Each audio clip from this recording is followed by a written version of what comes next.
Welcome. In front of me is an ASUS ROG Phone 3, and today I will show you a couple tweaks and tricks you can do on this phone. So, jumping straight to it, we're going to begin with the, a way better refresh rate that you can set or enable it. And you can find it under the display and the settings. As you can see, there is refresh rate. Now I already have chosen to run at 144 Hz. That is also why you're seeing this little bit of a flickering on the recording. That's because it just kind of it doesn't match with the camera 60 frames. But basically, by default, it's going to be at 60 frames, and this is just a typical trash, normal, mediocre refresh rate. Now you can also jump it to 90. This will increase it a little bit. 120 will be significantly better, probably the best out of them all. And 140 is just more of a novelty that you can run it quicker than basically majority of the gaming PCs probably. So choose whichever one you want. Now obviously with each one of them you will consume a little bit more battery, but also you'll get a way smoother image when scrolling up and down and just having really fast paced motion on your display. Now, unfortunately, this is not going to be visible on the camera whatsoever. Anything past 60 is just kind of lost because the camera is recording at 60. Anything more than that, camera cannot catch it because it is only set to 60. So here it's displaying more than twice as much data on the screen, but the camera cannot capture it. So it will, for you, it will still look the same as 60. So for you, this basically looks the same as this. Maybe it actually does look a little bit different. You can see it a little bit more jumpy. Like you can see, just it looks way more or way less appealing. But overall, the smoothness that I can see on the camera, it looks kind of like it's blurring up and down. But for me, it is a smooth motion, and it is a really good smooth motion here. So, highly recommend to change the refresh rate here. Now moving on to the next one, it's going to be the dark mode, and because this device uses a AMOLED display, all the pixels here are self-lit. So also anything that is fully black, it actually isn't lit up. So if you go into the color scheme right here, change it to dark, basically everything that is black is and color is completely turned off. And that will also, apart from giving you a dark look to your device, that includes also majority apps and settings, stuff like that, will also save you a little bit in battery because, like I said, pixels here are self-lit. If they don't need to light up, they don't use battery. Now, the gain from this won't be anything substantial, so might be additional hour or so max. Never really tested the difference, but don't expect massive leaps in performance, honestly. So, moving on to the next option, it's going to be the status bar icons. And by default, you can see that there is already a kind of a crowded mess of icons on the top right here. So we have refresh rate, Bluetooth, I believe Wi-Fi, lack of SIM card, battery, and all that stuff. So we can actually go into the settings, and then again under the display, it looks like all the best options are on the display. And from here we want to scroll down to status bar icon manager, and voila, we have basically access to all the notifications that you could have if you choose to enable majority of these things. They would normally show up in the status bar, but we can literally toggle them off from showing up. So I'm just kind of going overboard and basically disabling literally everything. But you don't actually have to do this.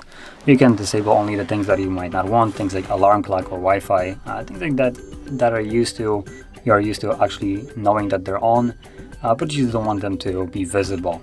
Because even though we have disabled them here, they are still all fully enabled when you pull down the notification panel. The only benefit is they're not showing up on the notification bar anymore. It would be also nice if I could get rid of this somehow.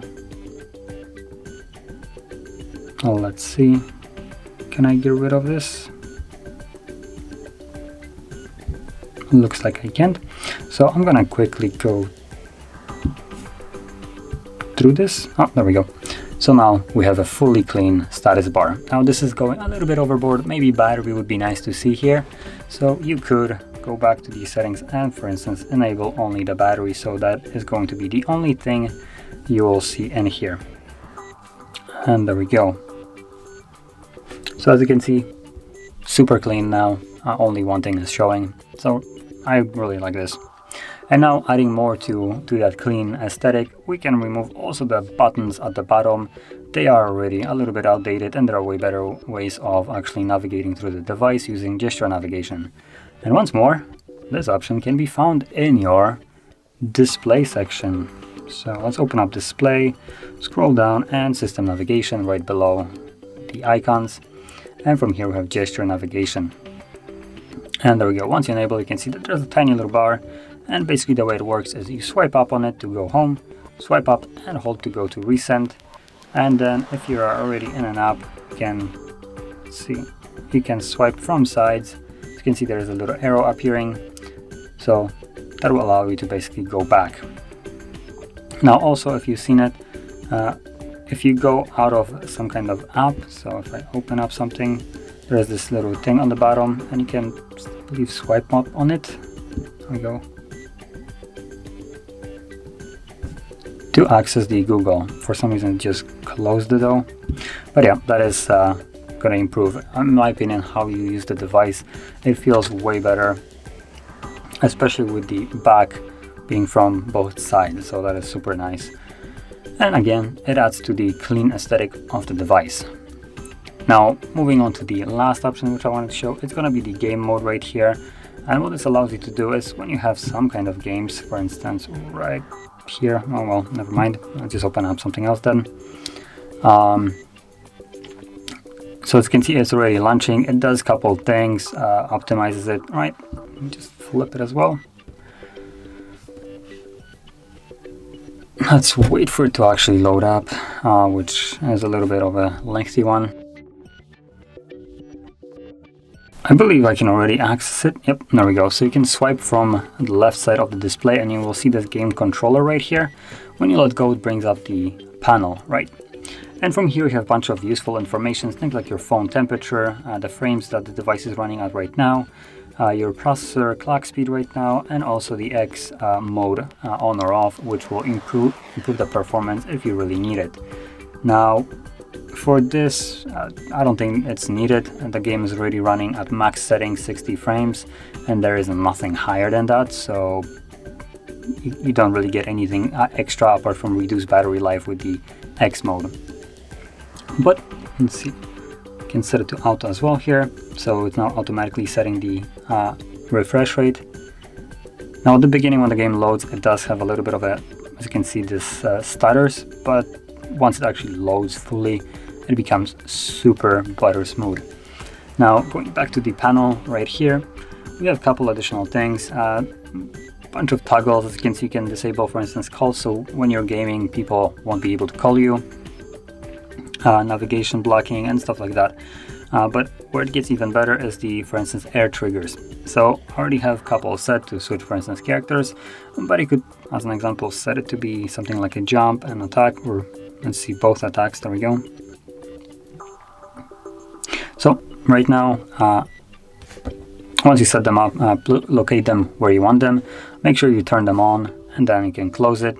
And now let me grab the phone. So right now, let's see if I change it. So normally you would have to tap right here to attack, right? But now we have these triggers. Now they do have more settings, well, in the actual settings, where you can customize how hard you have to press them for them to actually activate. Right now I have them set to be fairly light, as you can see. So they are almost touch sensitive, maybe not so much, but it's a really light press. It's, I believe, set to 2 right now. And as you can see, the game runs really well. Now it does have some stutters for some reason. So apart from that, let me also quickly go into the settings. And let's go, where is it? Right here, settings. So you can see that right now we are running at basically custom highest everything along with 60 frames, although it seems to be stuttering from time to time. Now we could also add that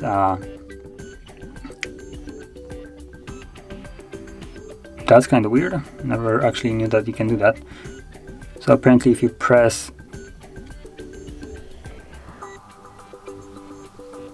that actually seems to work too.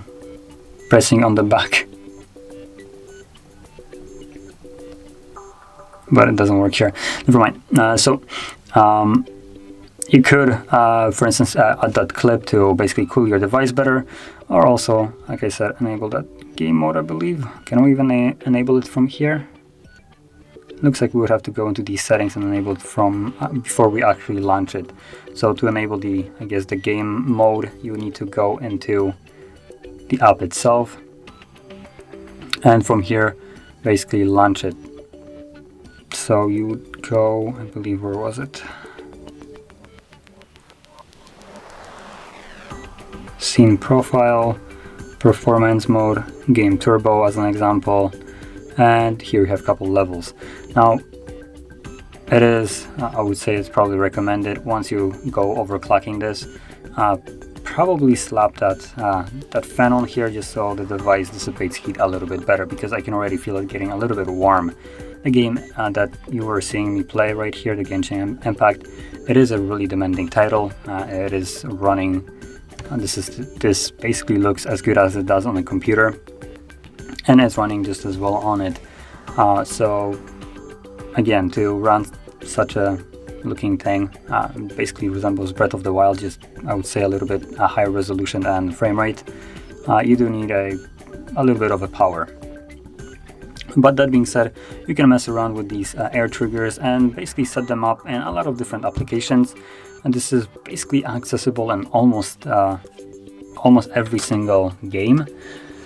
Now I'll mention that some games might not allow this. I believe PUBG as a game might be one of those that will not be very happy for you to have this, because there used to be software like the overlays that would do this, and you can get banned for having something like that, or it just won't allow you to run the game. Now I am not sure if ASUS found a way around it or not, so keep that in mind. We're playing around with the air triggers in more of a multiplayer games. But that being said, this would conclude all the tweaks and tricks that I wanted to share, and if you found this very helpful, don't forget to hit like, subscribe, and thanks for watching.